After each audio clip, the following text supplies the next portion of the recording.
Biden to deliver final UN General Assembly speech amid global turmoil as election nears.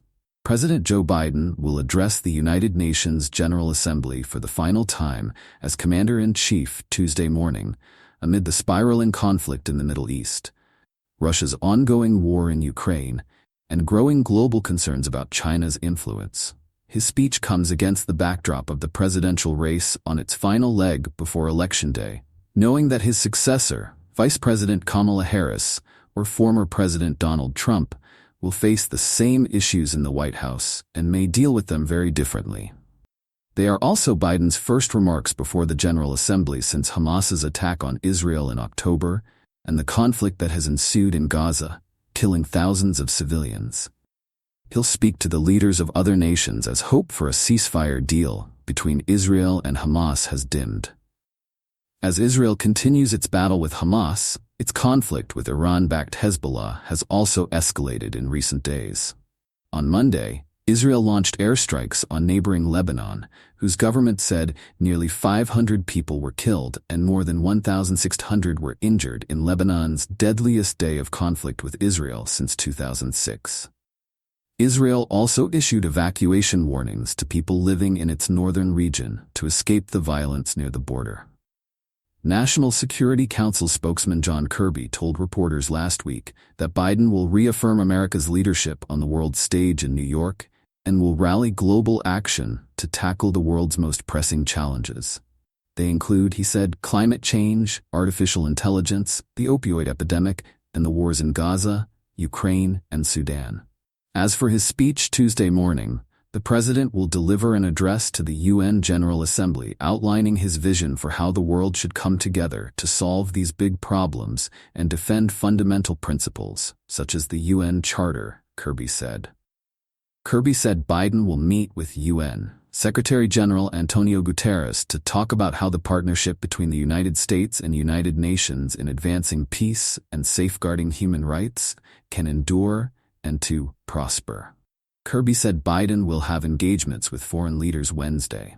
Biden is also scheduled to host a summit of a coalition to address synthetic drug threats, including the supply chain of illicit fentanyl.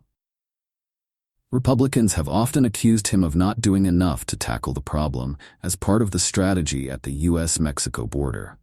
Other key speakers expected at the General Assembly include Iran's new president, Masoud Pezeshkian, Ukrainian President Volodymyr Zelensky, Palestinian Authority President Mahmoud Abbas, and Israeli Prime Minister Benjamin Netanyahu. Biden administration officials have been involved in negotiating a ceasefire agreement between Israel and Hamas for months, though progress appears to have diminished. Defense Department spokeswoman Sabrina Singh told reporters last week, "We do not believe that the deal is falling apart. We believe that that is the best way to end the war that's happening in Gaza and to lower those tensions in the region." Still, there have been no recent signs of a breakthrough in talks. Biden kicked off the week of global engagements near his hometown of Wilmington, Delaware, where he hosted the leaders of Australia, India, and Japan on Saturday for a meeting of a security grouping known as the Quad. Though officials say the Quad is not aimed at any particular country, and China was not explicitly mentioned in the four leaders' joint statement after the summit, Secretary of State Antony Blinken began the closed-door meeting by saying, "Our first topic of discussion is China." Biden then said, "China continues to behave aggressively, testing us all across the region," in comments that were briefly caught on hot mics after journalists were escorted from the room.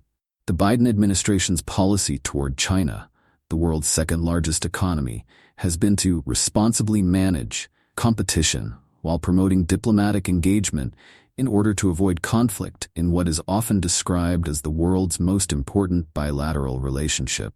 Asked about Blinken and Biden's comments on Monday, a Chinese Foreign Ministry spokesperson said the U.S. is lying through its teeth when it says it is not targeting China, and that groupings such as the Quad undermine regional peace and stability. During the summit, Biden announced various initiatives, including a cancer moonshot partnership with the other countries to save lives in the Indo-Pacific region. Biden also faces ongoing criticism from GOP lawmakers over the chaotic withdrawal of U.S. troops from Afghanistan in 2021. Congressional Republicans who have been investigating the pullout recently released a scathing report with their findings. The administration and Democrats, on the other hand, have largely blamed Trump for what unfolded during the withdrawal.